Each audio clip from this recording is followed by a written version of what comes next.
مجھے نہیں پتا شوال کے اچھا 6 روزے جو بھائی شوال کے 6 روزے جو ہیں بعض علماء احناف تو اس کے قائل ہی نہیں ہیں، وہ کہتے ہیں کہ اس کو پابندی نہ کرے تاکہ لوگوں کے ذہن میں یہ نہ بن جائے کہ یہ بھی رمضان کا حصہ ہے، تو پھر 30 یا 29 کے بجائے 36 دن کا روزہ ہو جائے گا۔ لیکن بہرحال ائمہ ثلاثہ کے نزدیک سنت ہے، لیکن یہ ضروری نہیں ہے کہ لگاتار روزے رکھے جائیں، اور جمعہ کے دن بھی روزہ نہیں رکھنا چاہیے۔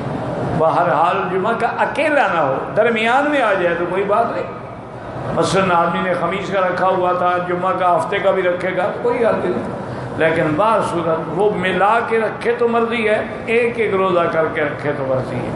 اچھا، اور سب سے بہتر یہ ہوتا ہے کہ جمعرات اور سوموار کا روزہ سنت ہے، تو 2 روزے اگر وہ رکھ لیں ہفتے میں تو 2 کر کے 6 یہ بھی پورے ہو جائیں گے، سنت پر بھی عمل ہو جائے گا اور اعتراض بھی ختم ہو جائے گا، جو لوگ نہیں مانتے ان کا اعتراض بھی ختم ہو جائے گا۔ اچھا، اسی طرح ہر مہینے میں 3 راتیں روزہ رکھنا سنت ہے، 3 دن، لیالی البیت یعنی 13، 14، 15،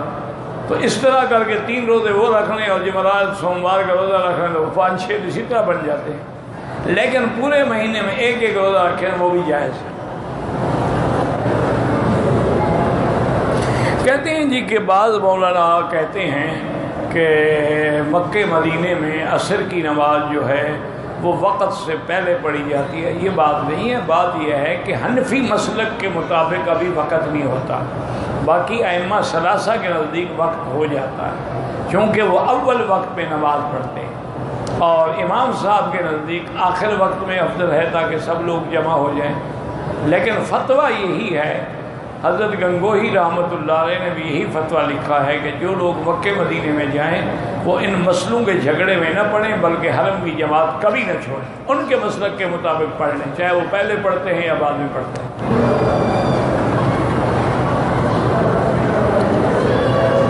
ہم قرآن شریف پڑھنے کے لیے اپنے ملک میں لوگوں کو جمع کرتے ہیں، 10-15 آدمیوں کو بلاتے ہیں، پھر ان کو کھانا وانا بھی کھلاتے ہیں۔ ایسا کرو نا کہ 2-3 دفعہ بلا کے کھانا نہ کھلاؤ، پھر دیکھو آتا ہے کوئی؟ تو معنی یہ ہے کہ وہ کھانا کھانے آتے ہیں ناجائز، اگر وہ مخلص ہیں کھانے کے بغیر پڑھیں، یا اپنے گھر والوں کو اکٹھا بٹھا لو پڑھتے رہو۔ وتر جو ہے یاد رکھیں کہ جو حنفی مسلک پر لوگ ہیں وہ اپنے وتر علیحدہ پڑھیں تو افضل ہے، لیکن فتویٰ اسی پہ ہے کہ اگر ان ائمہ کے ساتھ بھی پڑھ لیں اور یہ 2 رکعت پہ سلام پھیر کے پھر 1 رکعت پڑھیں تب بھی وتر ادا ہو جائے گے انشاءاللہ، پھر اس کو دوبارہ پڑھنے کی ضرورت نہیں ہے، لیکن افضل یہی ہوتا ہے کہ جو بلا وجہ اپنے مسلک پر مؤکد ہیں تو وہ تہجد کے ساتھ اپنے خود وتر پڑھ لیں، جھگڑے پڑھنے کی کیا ضرورت ہے۔ باقی یاد رکھیں کہ وتر ہوتے ہی 3 رکعت ہے، اسی لیے حضور صلی اللہ علیہ وسلم نے 3 صورتیں بتلائی ہیں نا کہ پہلی رکعت میں سبح اسم ربک الاعلی، اور دوسری رکعت میں قل یا ایھا الکافرون، اور تیسری رکعت میں قل هو اللہ احد۔ جب ہے ہی 1 رکعت تو 3 صورتوں کا کیا معنی؟ اگر صورتیں 3 بتلائی گئی ہیں تو معنی ہے کہ رکعتیں بھی 3 پڑھنی ہوتی۔ فرق صرف اتنا ہے کہ یہ حضرات 2 رکعت پڑھ کے سلام پھیر دیتے ہیں پھر کھڑے ہو جاتے ہیں، ورنہ 2 رکعتیں تو یہ بھی ملاتے ہیں۔ کبھی آپ نے دیکھا ہے کہ آ کے 1 رکعت پڑھ کے چلے گئے ہوں؟ پہلے 2 رکعت پڑھتے ہیں سلام پھر، یعنی یہ درمیان میں فصل کرتے ہیں، اور حنفی فصل نہیں کرتے، 3 رکعتیں ملا کے پڑھتے ہیں، اور کوئی جھگڑا تو نہیں ہے۔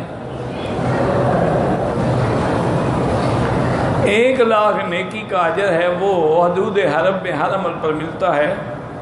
بالکل جناب، مسجد الحرام جو ہے وہ سارے حرم کا نام ہے۔ آپ نے قرآن میں پڑھا ہے کہ انما المشرکون نجس،